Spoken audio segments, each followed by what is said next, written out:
Hello, good morning. Dr. Lyon, can you hear me? I can hear you. Can you hear me? I can hear you good. Awesome. I think everyone else is muted. Well, first of all, it's good to see you again. Welcome. Where are you currently hanging out? Are you in San Francisco or San Yep. Diego So rather? we're Or are in, you in? well, first of all, I'm so sad that we're not going to get to see you when we come back to San Diego in December for a month. We're in Jersey. So Shane, my husband, is in his third 3.5 years of med school. So we're at Rutgers. Oh, he's in year 3 now? Yeah, he's halfway done. Oh, okay. You're not going to believe what he loves. I couldn't, maybe, I don't know, maybe orthopedics. I don't know. Would that be, Urology, believe it or no, not. urology. Okay. Well, urology's got a pretty good lifestyle, I think. I mean, there's not a lot of there's not a lot of true urological emergencies. So that's Exactly. one of the Exactly. benefits. I personally did not like urology, but that's for each his own. So Yes. interesting. Well, and you've just got your second little baby all kind of sort of settled in now, right? How Yep. far is your second one now? 8 months now, believe it or not. 8 That went by months. fast. All right. All right. So what is number three in the No, discussion now? I mean, I don't know how you did 5. I think I'm good we're good. Number 2 and we're good. Oh, You good for guys, you. That's great. poor Sean, I send him really cute baby videos and pictures. When they're really epically cute, you get them, Sean. I'm sorry in They advance, but I are. mean, come on. No, no, they are epically cute. I really appreciate that. So anyway, well, let me ask you what you've been up to lately. Anything new going on with your world outside of Yeah. obviously new babies and then Shane going to school? Yeah, well, it was interesting. So Don Layman is my longtime mentor, and he was here giving an inaugural lecture on leucine here at Rutgers, and that was really interesting to get to see that. Um, talked a little bit about the history of muscle protein synthesis and kind of how leucine plays a role in that, which was different before he started doing the earlier research. It's fascinating to see a lifetime researcher talk about the discoveries of the lab, working with science and intuition, which is something, Sean, I think people don't talk a lot about. And that was really quite cool. And that was just recent. And then, of course, personally, working on content, book type stuff, and, the normal, trying to educate.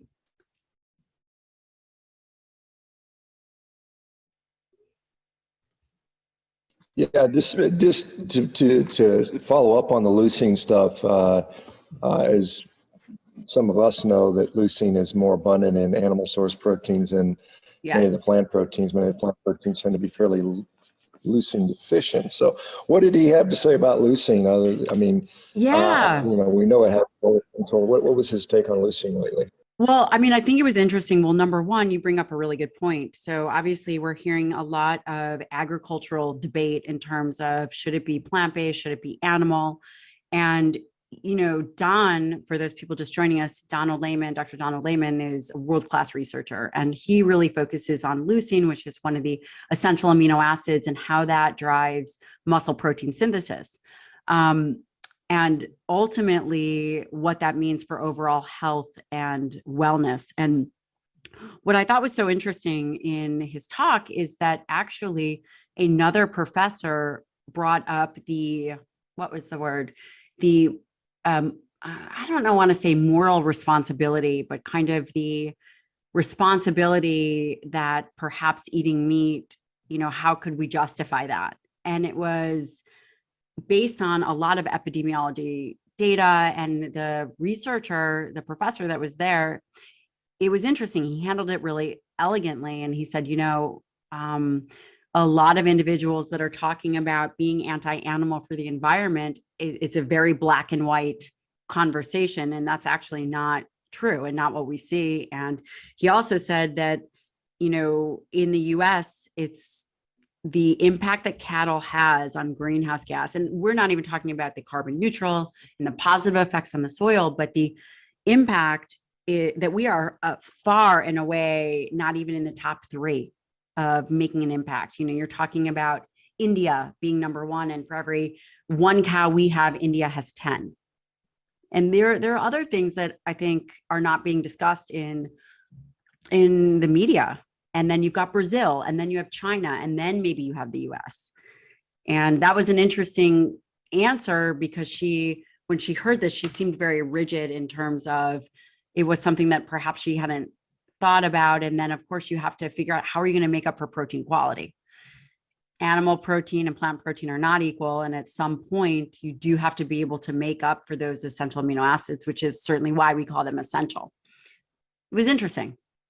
It was interesting to see the reaction and how that the narrative goes very deep.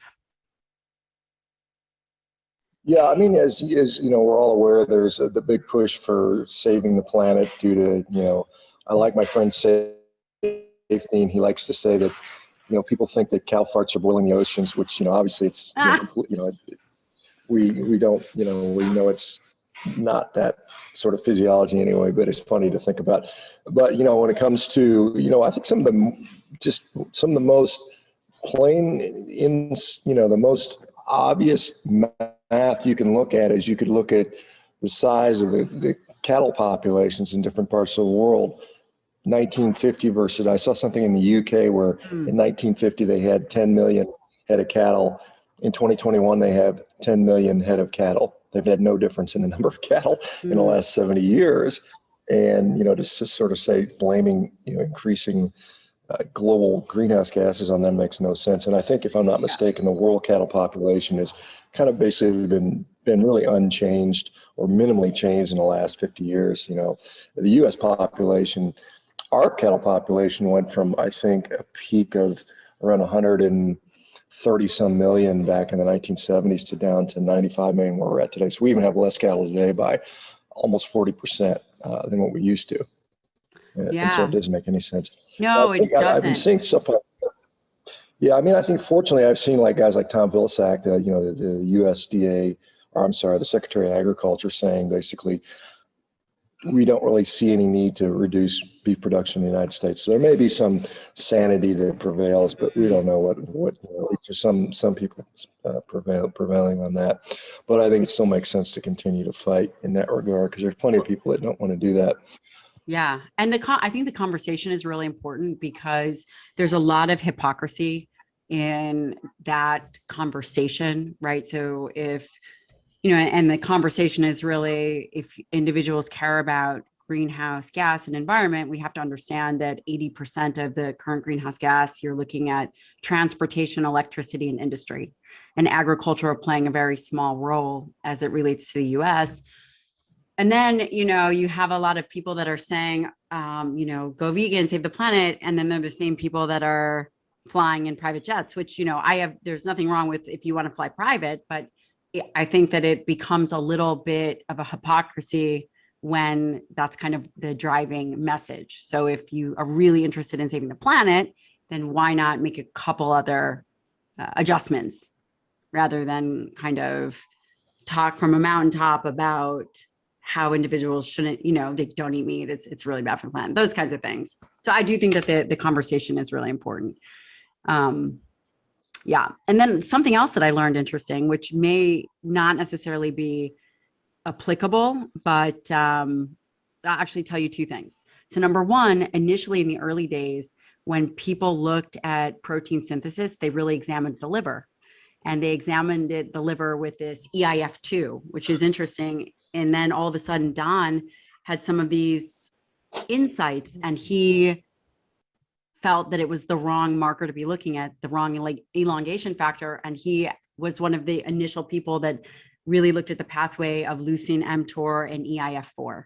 So for all the nerds who are in this community, you may appreciate that, because it's interesting to see that the big point is that the conversation sometimes that we have isn't always the good conversation. And when people are always fixated on this, you know, people were really fixated on this EIF2. And in fact, it had nothing to do with muscle, and it had everything to do with liver. And then of course, having some kind of insight, realizing that there are other perspectives, and then actually putting that through science and finding it in fact to be true. And that's where the leucine conversation comes in, because you think about leucine and then you think about mTOR, and then the step after mTOR is EIF4, which, you know, is interesting. And then there's protein synthesis. Yeah. So then there was that. And then there was something else very interesting that I learned. And this is actually really beneficial for the community, is that when you see a lot of the studies that talk about rodent models and ad libitum fed rats, and, you know, then they take away kind of promoting this anti-animal narrative, which we've seen, and some of that has been in, you know, some of the more plant-based, like, you know, some of the work out in California and whatever, I think it was Longo, but they're using animal-based ad libitum fed mice and rodents, and that's actually an obesity model. So it would make sense, you know, if an individual understands that the reality is if you're looking at ad libitum fed rats, rats don't have this natural mechanism to stop eating. So you're not looking at a healthy rat, you are looking at an obese model. So of course, when you do certain, you know, certain interventions, then you might see things that improve, as opposed to looking at rodents that are fed very structured diets. And that would be more of a normal model rodent. So anyway. Yeah, I remember talking to Don at one point, and you know, he was saying basically that you know, a lab rat basically just eats and eats and eats, and doesn't really have as opposed to a wild rat who's not going to have the access to food like they do. What you know, I know we've talked about this many times, but it always bears importance. How important is protein in the human diet? And talk about the importance of lean mass as a human being. What does that do for? Yeah.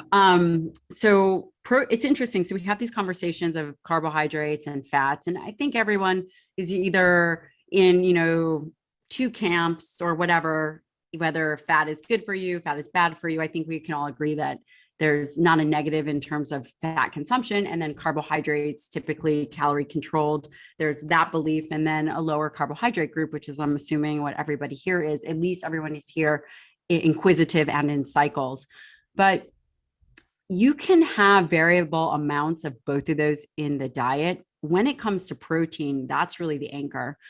Protein is complex. You know, you're talking about 21 amino acids. It's a complex story. And the reality is each amino acid does different things.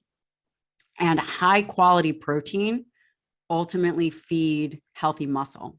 And skeletal muscle is the organ of longevity, and it is an endocrine organ, despite kind of its longstanding history of being thought of as locomotion. It truly is an endocrine organ, just like the thyroid and the pancreas. And it's very new in science. And that's part of the science that I'm really trying to help move forward, is how do we examine and think about muscle and muscle health from the lens of, you know, kind of an endocrine perspective. Skeletal muscle has an increase in insulin resistance as you age, and you have to feed it and train it in a different way the more mature you get. And if you do what you did in your 20s, then ultimately what you see later on is that you see this kind of increase in sarcopenia. You do see a decrease in skeletal muscle mass, and protein. Really, I mean, it's so important for multiple things. Like when you think about neurotransmitters and you think about just the body turnover, you're not going to get that from anywhere else. And that really comes from high quality dietary protein, which, you know, there are amino acids that are essential, meaning they do come from the diet. And understanding, you know, Shawn, when we first met, you know, I thought some of your eating patterns were interesting in that you were at 1 or 2 meals a day. Are you still doing that? Yeah, I'd say most. The delay with the unmuting always throws me off. Yeah, I would say that I'd say 90% of my day, my meal patterns are 2 meal a day. That's a pretty, you know, convenient, you know, situation for me. I mean, sometimes I'll eat more. Once in a while I'll eat less, but that's usually if I'm not hungry. But that doesn't happen that often. So Yeah. yeah, but 2 meals has been a pretty convenient, more convenience than anything for me. But it's actually interesting. So the science actually supports that, in terms of the way in which the amino acid works, certain branched chain amino acids, particularly leucine, which is the one we measure, would trigger this muscle protein synthesis. So making sure that you have a bolus amount like Shawn does. And, I'm guessing Shawn is 50 plus grams of protein. So he's really at the upper end of, maximizing muscle protein synthesis because of the mechanism of amino acids and mTOR, and then, the subsequent muscle protein synthesis that happens. And depending on how you time it, these mechanisms take easy 5 hours to reset. So there is some evidence that would suggest that eating those 2 meals is absolutely adequate for maintaining muscle mass, which obviously, Shawn, you're, not so shabby over there. And then of course, throwing in resistance exercise is extremely important, to have that synergistic effect. But it is interesting because, I talk a lot about 3 meals a day or even 4 meals a day, dividing that into maybe a lower threshold of maybe 30 grams of protein. And that's good for metabolic management and kind of weight management if individuals are really being driven by hunger. But ultimately, a lot of the research is, not really based on a lunch meal. So having a first meal and a last meal. Yeah, I mean, it's interesting because I talked to Don about that, and I said, because so many of these protein studies are done around things like whey protein and different isolates, and so it's got very different absorption characteristics than me sitting there eating a 2-pound ribeye steak. Yeah. And he said, well, he said we don't have any data on that. We just can't study because it's too expensive. But I just think if I think about basic human development and evolution, I mean, I don't know that we were sitting around with Tupperware dishes eating, discrete tiny amounts of protein. I think we're eating probably some long periods. And then I think what we know what happens is our digestive physiology is such that the meat and fat basically is just slowly absorbed over a period of, 6, 8, 10, 12 hours. And so you have a very slow, steady uptake of these things. Let me ask you about, protein sources, because we see some comments about, hey, what about whey protein versus beef protein? And you look at things like the DIAS, which, is the updated version of the PDCAS, but, and then there's studies out there like guys like Stefan Van Vliet's shown that, it's protein plus a little bit of the fat that comes with it is actually more effective at stimulating, the classic study he did was whole egg versus egg white protein, right, on an nitrogen equated comparison, the one the whole egg did better. And so what are your thoughts on protein sources? I think that that's a really good point. And let's start with the whole egg versus the egg white. My question would be then, what is the mechanism of action? So is the mechanism, it depends on what the endpoint is that we're thinking about. If we're thinking about muscle protein synthesis, then to me, it's a total protein, because I wouldn't know what the mechanism of action of how a dietary fat would then push that pathway. So there's one aspect, but now the other aspect is all the other nutrients, right? The nutrients that the fat contain, or the nutrients that the egg actually contain. And, that would be interesting to see. Is it a nutrient versus a calorie issue, right? Are there some nutrients that then would be synergistic? I do think that that's a very interesting conversation. The other thing let's go to beef protein. So the beef protein isolate typically is collagen based, depending on who makes it. And if it's collagen based, then you know that it's deficient in, tryptophan, and very low in some of the branched chain amino acids. So that would not be a primary. And when I say beef protein source, I mean a shake. I'm talking about a shake if they are trying to use beef as an isolate. And then of course you're leaving out creatine, taurine, carnitine, all the other things that can have beneficial effects in the body. The other aspect is whey protein is very interesting as a food matrix, and whey protein has alpha lactalbumin and lactoferrin, and these components that have some capacity to influence, immunity and somewhat of as a, the gut health, I think that's very interesting. But again, that is now a food source. Whey protein, not necessarily an isolate, but a whey protein would now be a full food source like a steak would be. Just the difference would be in terms of absorption rate, right? One is clearly liquid and the other takes chewing and everything else. Yeah, I didn't realize on the beef protein isolates they're typically using, collagen or probably skin is where, they get these collagen proteins from.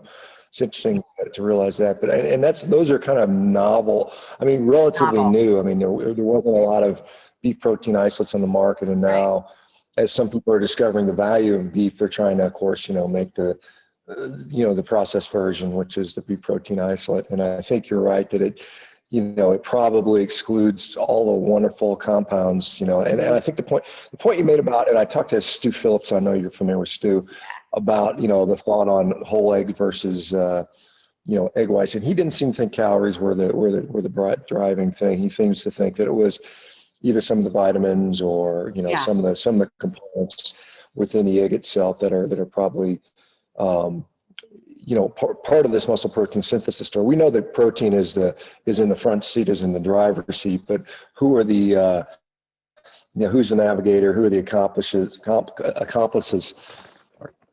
Yeah. Yeah. I think those are really good points. Yeah. And I think it would be simple-minded to think. Yeah, go ahead.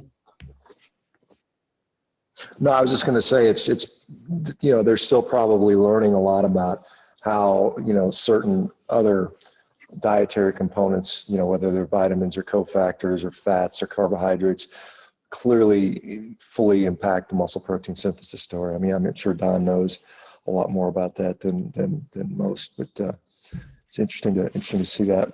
Yeah. And, there's, and then when we think about one of the other aspects that I think we're starting to see more of is the gut microbiomes impact. I mean, is it, who knows, maybe it's marginal. Maybe it's going to be like the human genome project where everyone is so pumped about it initially. And perhaps, at the end result, it doesn't pan out. We'll see. But, I do think that it's interesting to think about just, what the gut microbiome does in terms of generating amino acids. I think that these are all questions that we don't know the answer to yet,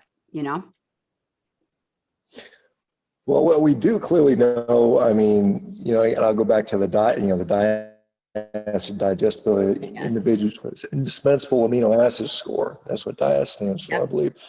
And we see clearly that, there's a concern. I just saw an article concern about, waste products from human waste products and the nitrogen in the human feces was causing environmental issues. But the reality is most of that nitrogen is not going to be coming from animal protein because so much of that is absorbed, proximally in the small intestine, whereas the plant proteins from wheat and corn, really inefficiently absorbed. And so that's where most of that nitrogen is going to be coming from. We can look at the DIAS to see, corn has 10% rating, whereas beef is at 110. It's just a huge difference there. And it kind of makes me laugh when I see these articles saying that we've got to cut back on human protein and human animal protein consumption. Yeah, I really feel like they're looking for anything. It's unfortunate because it's really it really will destroy the health of the nation if we continue. The unintended consequences of the advice it's going to be devastating for people. Truly. I mean, what in real terms, I mean, do you see as a physician, in practice, are you seeing people come in that are suffering from, dynapnea, sarcopenia, protein deficiency? Is that something you see pretty frequently? Well, I really love this question. So my patient population tends to be, mid, 30s to mid 50s. And would I say that they are sarcopenic? I would say some are.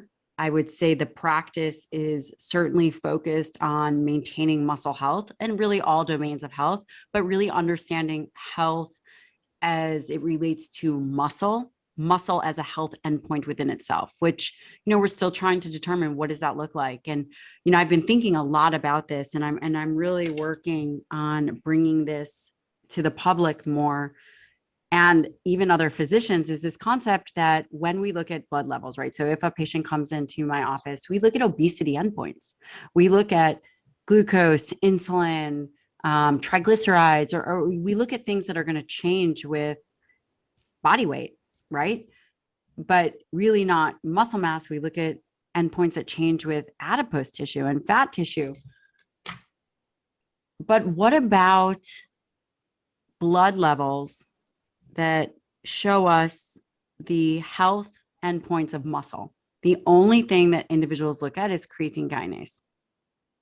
It is a huge gap in the literature.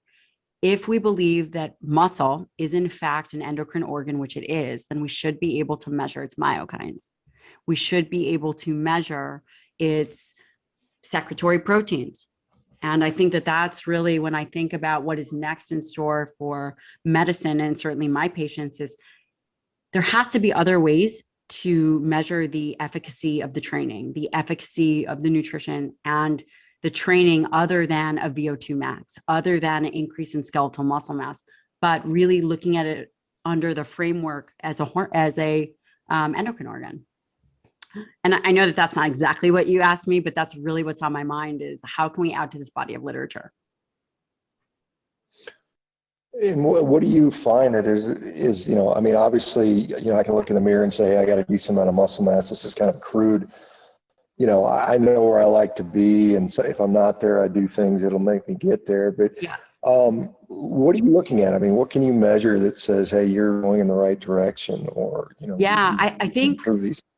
I think that right now, what is validated is VO2 max, skeletal muscle, strength gains, but we don't have validated measurements, biomarkers of muscle in the blood. And that's some of the stuff that I'm working on, collecting some of the data. We're working on kind of what does that look like? Because, of course, interleukins and these myokines are released in different tissues. So, I'm working with a PhD from Princeton. She's amazing. She should definitely come on, Alexis Cohen. And we are going to be putting together data sets and looking at the literature in terms of, should we be taking labs after exercise? Because if we shift our focus from the obesity endpoints of blood glucose, insulin, those kinds of things, and we're looking at markers that perhaps can show us the efficacy of training, the efficacy of exercise prescription, that is what I would be very interested in. And that's what we're really working towards, because, we can look in the mirror and we can say, yeah, because that's what we've always done, and, a guy like you who is super fit, this might not necessarily pertain to you, but what about someone who perhaps isn't totally reaching their potential, or someone who is training hard, but maybe not training enough, or the efficacy and effort that they're putting in could be better, but they really don't know, right? Maybe because they're tired or because they have other things going on. And so now, how can we take a subjective exercise and objectify it into looking at blood work and really being able to move the needle in the conversation?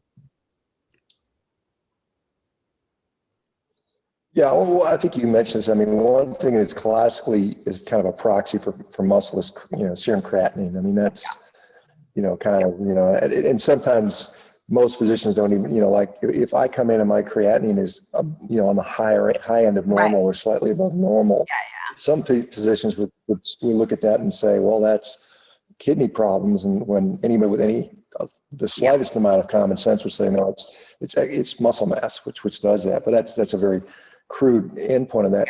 Yeah. I know at one point, I don't know if this is still the case, you were looking at things like peptides. Yeah, we still use peptides. Yep. Yeah. What's the data on that seem to indicate? It's interesting. It depends on what kind of peptide you're using, whether it's a CJC and ipamorelin, to stimulate growth hormone type analogs. In terms of the data and efficacy, I can just tell you anecdotally that is very variable. And that interesting, when we think about lifestyle medicine, it's really all encompassing. And at the foundation, it starts with good nutrition, without a doubt, right? Having the right vitamins and minerals, the right protein content. you can't just take a magic pill. I mean, listen, could you? I don't know, using some things that are very interesting in our clinic, like something like amlexinox, which is a TBK1 inhibitor that essentially the data would suggest that it browns white fat. And that's very interesting as it increases, I want to say it increases metabolism, but I wouldn't be able to tell you the number that it does, and it is non-stimulatory. One of the ways that it works is it decreases inflammation and CRP, dependent on, of course, if you are a responder. So anyway, back to the peptides, CJC, ipamorelin. There's also BPC 157, which actually works. I use a lot with many of my more carnivore-esque folks, and that can be oral or injectable, depending on what you're looking for. It's interesting because a lot of people, I would say, that have had a lot of gut problems switch to the carnivore diet and do see somewhat of an improvement of, I just see that clinically. Adding in a BPC, body protective compound, which was originally isolated out of gastric juices, sounds gross, can be very helpful. And of course, not harmful in terms of helping with gut lining and systemic body issues. That's more of an injectable, but those two I love. Yeah, we still use peptides all the time. Yeah, interesting. And I know in the past you said a lot of your clients or your patients are CEOs, special forces guys, athletes. Yeah. Do you find that due to their, I would say probably more active lifestyle than most people? I mean, many people, probably most people are fairly sedentary or not as driven as the cohorts you see. Do they have any special requirements that go above and beyond what a normal sort of sedentary person? Yeah, let's talk about this, because I think this is really an important point. So, I have a concierge medical practice, and part of that practice takes care of the mavericks, the CEOs, really the people that are out there changing the world, that are working and flying all across the world or going on deployments, all that kind of stuff. And then the other part of the practice is, I would say, people that come to me are highly, highly, highly motivated, right? I see moms, I see people that have been to 14 other doctors and still don't feel well. And that, I would say, is the other part of the practice. And when I think about, and I've spent a lot of time thinking about it in terms of needs, I would say, depending on the CEO and depending on even the athlete, they can be hands down the most challenging patients. So it's on a very fundamental level, getting them to get their lifestyle right. And you would think that they would all understand that, men's health or even women's health is not just about good hair and testosterone. It really is about hormonal balance. It is about proper nutrition. It is about not missing your training. It is about stress management. And I'm not anti-stress, right? I am like, if it's stressful, you're probably doing the right thing. But, there is a mental component to being able to run hard and shut off, right? Run hard and shut off, being able to go to that battle rhythm. So the biggest needs that I see with the kind of very highly active people are protecting them from themselves. And I don't mean this to be esoteric, but this is just to say, whether if an individual is using testosterone, are they using too much testosterone? Are they not sleeping because, sleep can be on the back burner? Do they have underlying sleep apnea that they have yet to address, even though they have the neck the size of a tree trunk, right? Even though they're super fit. So yeah, there's that. So I think that that's some of the biggest needs that I see with kind of the mavericks, always very busy, right? And then the other patients in the practice, the moms and the busy business owners and just the people, everyday people, which we do have those in the practice, of course. I would say their biggest challenge is probably patience. Is, listen, you choose a course, you go down that course, you continue to keep the foundation strong, obviously nutrition and doing the other things, and then being patient and watching the progress happen, right? People didn't get to where they are in a day. There has to be some reasonable expectation of proper execution, as it's happening. Yeah, I mean, we have seen a lot of stuff about, people that, become addicted to like endurance activities, and Yes. they basically often do it to the detriment of their own health. Is there sort of do you see some of that, or how do you rein those people back in, or is there a more useful way of putting that energy to work? I struggle with that. And I will say that the better there comes a point where it's, when an individual is competing at the highest level, it is very short term. They are mentally hooked in and they are going to do whatever it takes. Just like the guys at Buds or the SEALs. I mean, they're there. If it kills them, it kills them. And that's the mind frame they're in, right? It is, a part of it would be even detrimental for me to try to get those individuals at that high extreme to even take it down a notch, right? The best thing that I can do is have them thinking foresight. What is the foresight? What is the sustainability of this activity? And then what is it going to look like when you're done? You're talking about a ton of injuries, back problems, rheumatoid arthritis that can flare even in the guys. Sometimes I see that coincide with Lyme, all kinds of things. So yeah, I guess the conversation is very difficult. But again, I do think that it does come back down to having a really deep foundation in nutrition, because that is ultimately going to enhance resiliency. Yeah, so there's a question here. You mentioned BP 157. Can you get that from natural sources? You mentioned, like there's people that have, I guess, animal intestinal supplements and stuff like that. Is that something anybody knows about, or is that just who knows how much is in there? I have no idea. I mean, I have no idea.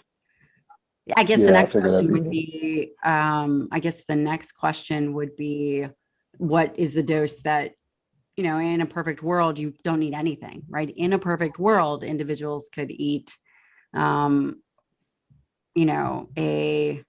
whole foods type diet and not have to do that stuff, right? You don't have to compensate for any kind of issues. I mean, I think that I've heard that, but I don't know. Have you seen that?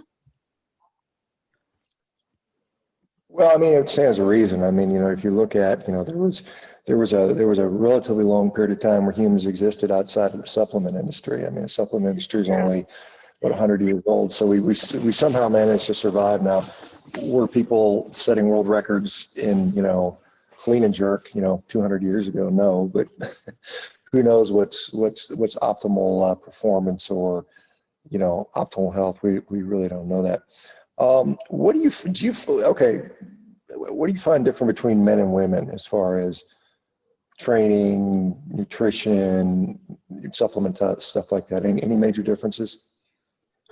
What do I find different in terms of, what do you mean? So depending on the training, I mean, Kara, right?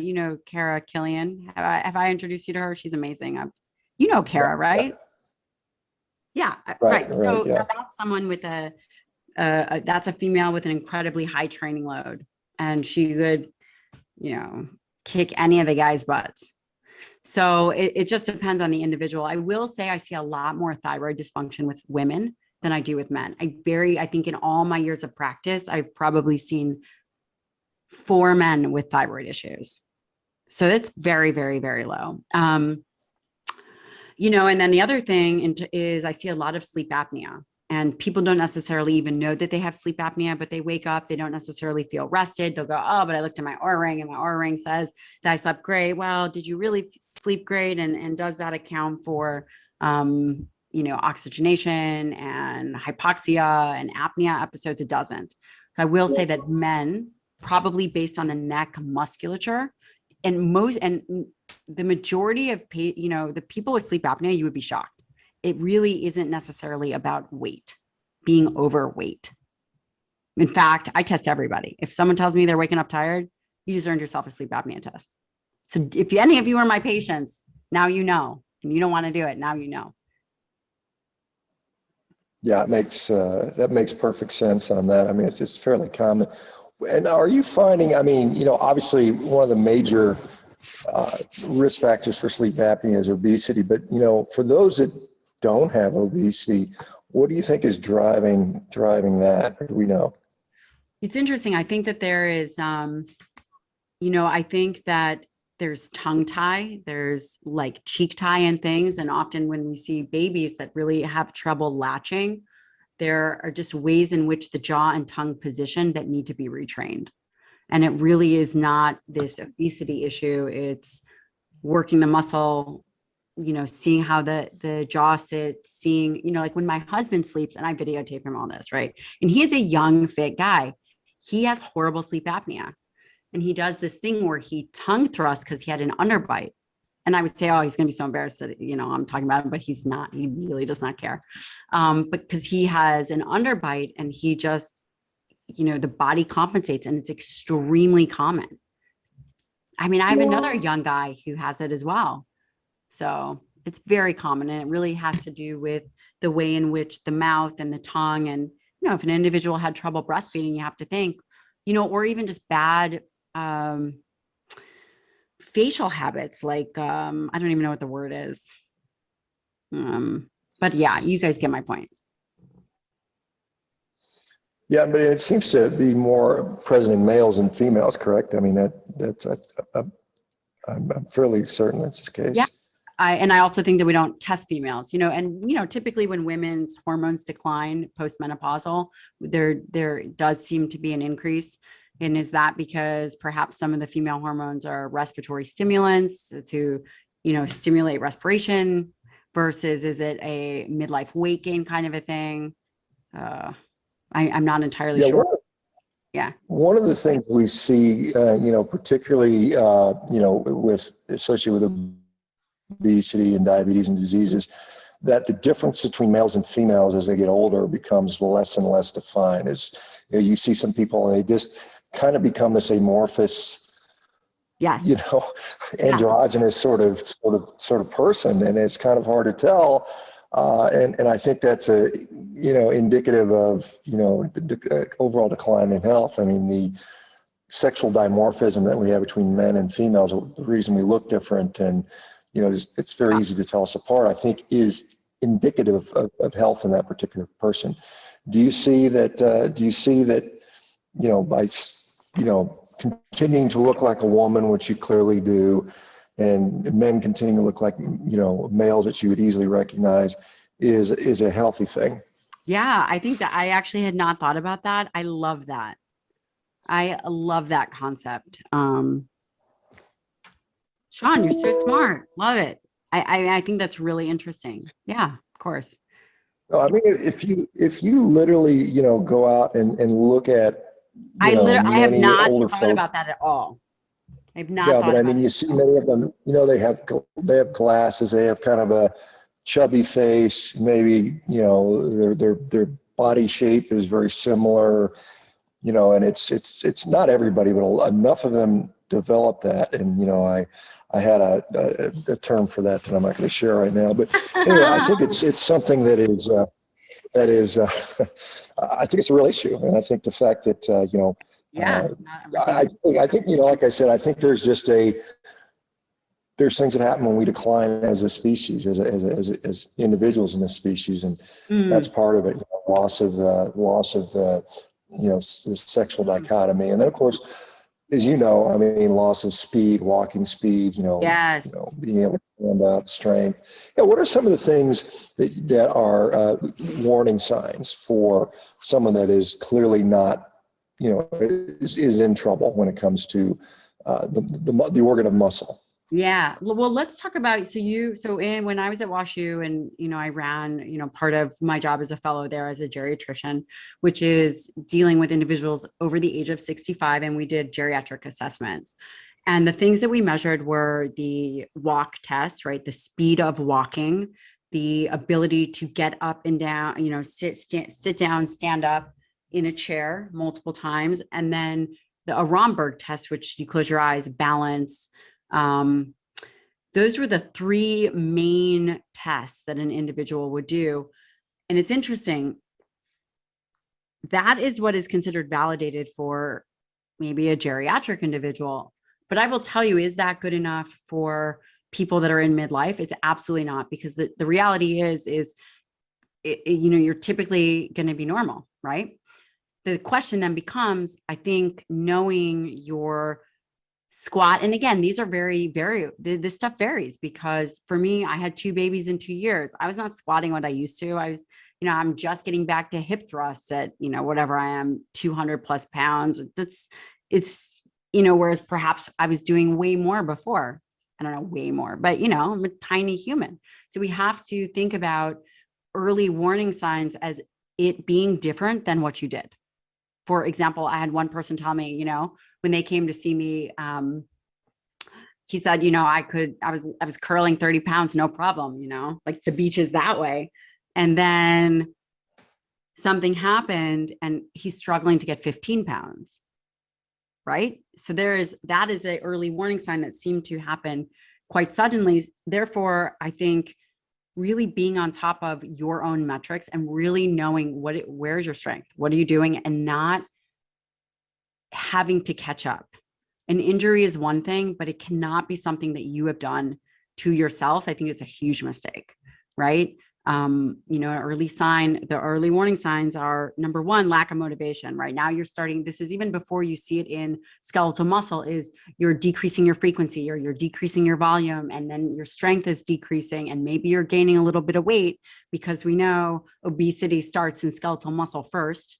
It's a muscle disease. It's not a disease of adiposity. So that's one of the other things, is it's really about strength. This is of course my opinion, right? This is my opinion. Some people would say, no, it's about your ability to put together some kind of extreme cardiac output or whatever it is. But this is of course my professional opinion only.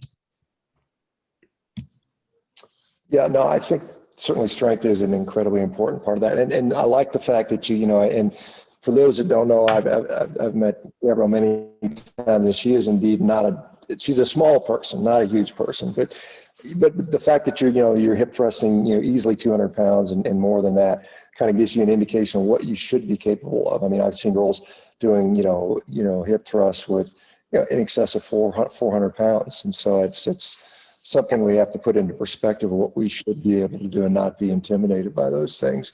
The fact that somebody's struggling to curl 15 pounds, similarly as a male, I feel sad for him, because that's a tiny amount of weight, quite honestly. There's a little of this question, because you mentioned sleep apnea, and there's been a lot of talk around, and it may not related to sleep apnea, but mouth taping as a way to force, kind of nasal breathing. Is there anything that you find that to be helpful with? I think you have to be assessed. So if an individual has, depending on what kind of sleep apnea, and they are mouth breathers, which many people are, like my husband, if I tape his mouth shut, it's not that he's going to be better at breathing through his nose, right? He's going to actually, for him, he felt much worse. I think really understand, I think that this is where data becomes good. Understanding, have someone watch you. Are you a mouth breather? Maybe do an at-home sleep apnea test, which is how I do it with my patients, and then determine if you're going to use mouth tape or not. If, an individual knows that they don't have any issue, use the mouth tape, right? That makes sense. Yeah. And you said you do at-home sleep apnea test. How does that work? So there is one company that does it, and that we feel that does it well.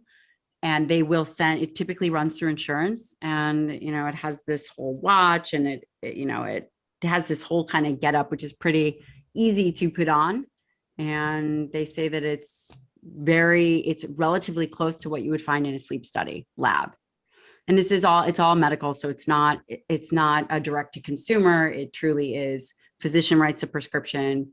They connect with a sleep company, a sleep specialist, a physician reviews it, sets up a CPAP or a lot of, mouth. They go and they get a mouth device, that kind of a thing. Okay. Shawn, are you asking, do you want me to send you a sleep study test? I'll do it. No, I'm okay. I'm fine on that. But let me, I guess, as far as, let me ask you about exercise prescriptions, do you find that, is there a particular way do you like to get people to exercise? Yes. And this is where I think working with a highly trained coach is really, really valuable. There's a lot of variability in exercise. Resistance training, in my opinion, comes down to volume, right? Volume, load, improvements, cycling, the cycles in which someone is training, the goals. And this is where individuals, I know that people may still be at home, but I think that getting back to the gym, doing resistance training, and really, I can tell you for me, I do a lot of volume. I do a lot of lower body volume. I'm on a mission, right, to get my gains back from 2 pregnancies. And I work with a trainer. Could I do it by myself? I'm sure I could. But having someone who programs out for you, I think is important. And then the other thing is, so resistance training, if you don't have access to a gym, kettlebells are phenomenal.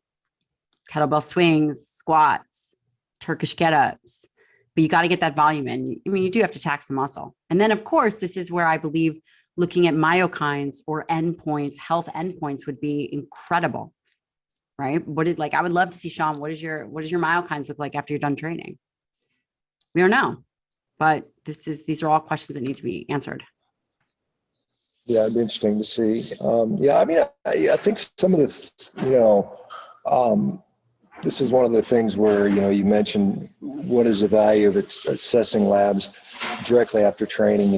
For some people, like if I were to check my blood glucose, and I have many times after an intense session or during an intense session, it's elevated. And Yes. Some people would say, well, that's a problem. And you're like, well, no, not necessarily. I think if you look at inflammatory markers, they're going to be elevated, during this time. And so you have to put these things into context to see if they're problematic, And I wonder if can you see I don't want to call it a pathological response to exercise, but can you see, is there something where we can quantify maybe a lab number or a biometric marker of some sort that's a good response to exercise versus a maladaptive response to exercise?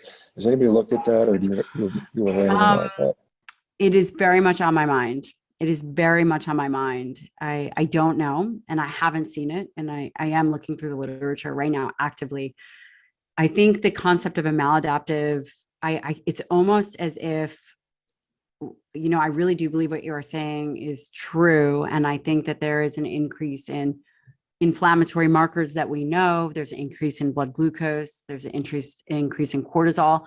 I don't believe that those things are negative. I think that is in that moment what the body is designed to do. Therefore, it is about reframing and rethinking the ways in which we interpret labs, right? Does something like an HSCRP go up post-training? Probably not, right? I mean, it's possible someone has looked at it. Highly doubt that goes up. But the question then becomes, are we looking at the right thing? Is an increase in interleukin-6 post-exercise inflammatory, or is it meaning that we've had an effective training session? So I think these are all really important questions. And frankly, this is where I believe medicine is moving. It's certainly, again, in my philosophy, this is where it's moving. And then figuring out, would we do a finger prick assay? Are we going to do blood? And I don't want to nerd out on everybody and have them, think, oh, myokines, but, is it a urinary test? Is it a finger prick test? Right now, it's a blood draw. Yeah, fascinating. Gabrielle, unfortunately, I have to go do some consultations right now. It has been an absolute pleasure talking to you again. Hey, can you tell us where people are interested in your practice, social media, anything you want to share right now? Yeah, well, first of all, thank you guys so much for taking the time to be on the call. I know everyone has a very busy life. You can find me on my website, Dr. Gabrielle Lyon. Also YouTube. So I do a ton of education. I'm starting to put more content out there in terms of education. If there's things that you would like to learn about, please let me know. I have a newsletter, which I strongly encourage everyone to sign up for. This podcast will be on the newsletter. I pick a couple studies that I'm very interested in, and I'll summarize them for you and give you things that I really believe in and I think are important. And then on Instagram, I'm very active on Instagram, and that's Dr. Gabrielle Lyon. All right. Well, perfect. Thank you so much. All right, folks, we will see everybody tomorrow. Take care. Thanks, Gabrielle. Take care and Bye, good luck. Sean. And I'll talk to you say hi. soon. Bye. Yeah, say hi. I'll look for another pics from the kids. Okay. All right. Bye-bye. Bye. Join Revero.health for a 30-day free trial to get access to live Q&A with VIP guests, social community meetings, member discounts, low-carb healthcare providers list, forum, workouts, monthly challenges, early access to podcasts, recipes, carnivore diet guide, fasting guide, shred guide, and much more.